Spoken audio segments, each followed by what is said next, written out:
Driving school ഉടമകളുടെ സമരം അവസാനിപ്പിക്കാൻ സർക്കാർ ഇടപെടുന്നു. യൂണിയൻ നേതാക്കളെ ചർച്ചയ്ക്ക് വിളിച്ച് ഗതാഗത മന്ത്രി കെ.ബി. ഗണേഷ് കുമാർ.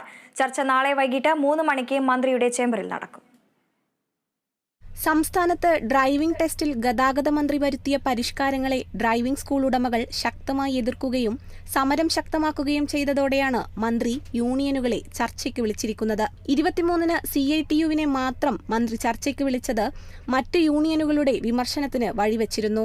ടെസ്റ്റിലെ പുതിയ പരിഷ്കാരങ്ങൾ പലതും പുനഃപരിശോധിച്ചാൽ മാത്രമേ സമരത്തിൽ നിന്ന് പിന്നോട്ടുള്ളൂ എന്നാണ് പ്രതിഷേധക്കാർ അറിയിച്ചത്. പലയിടത്തും ദിവസങ്ങളായി ടെസ്റ്റ് മുടങ്ങിക്കിടക്കുകയാണ്.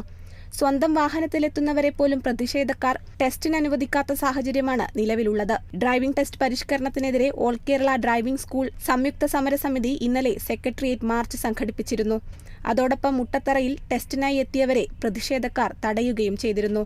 സംസ്ഥാന വ്യാപകമായി ശക്തമായ പ്രതിഷേധങ്ങൾ അനിശ്ചിതകാലത്തേക്ക് തുടരുമെന്ന് സമരസമിതി അറിയിച്ചതിനെ തുടർന്നാണ് പ്രശ്നപരിഹാരത്തിനായി മന്ത്രി ഇപ്പോൾ ചർച്ചയ്ക്ക് വിളിച്ചിരിക്കുന്നത്. ചർച്ചയിൽ മന്ത്രി സ്വീകരിക്കുന്ന നിലപാടനുസരിച്ചായിരിക്കും വരും ദിവസങ്ങളിൽ സമരം തുടരണമോ എന്ന കാര്യത്തിൽ സമരസമിതി തീരുമാനമെടുക്കുക. Kerala vision news, Thiruvananthapuram.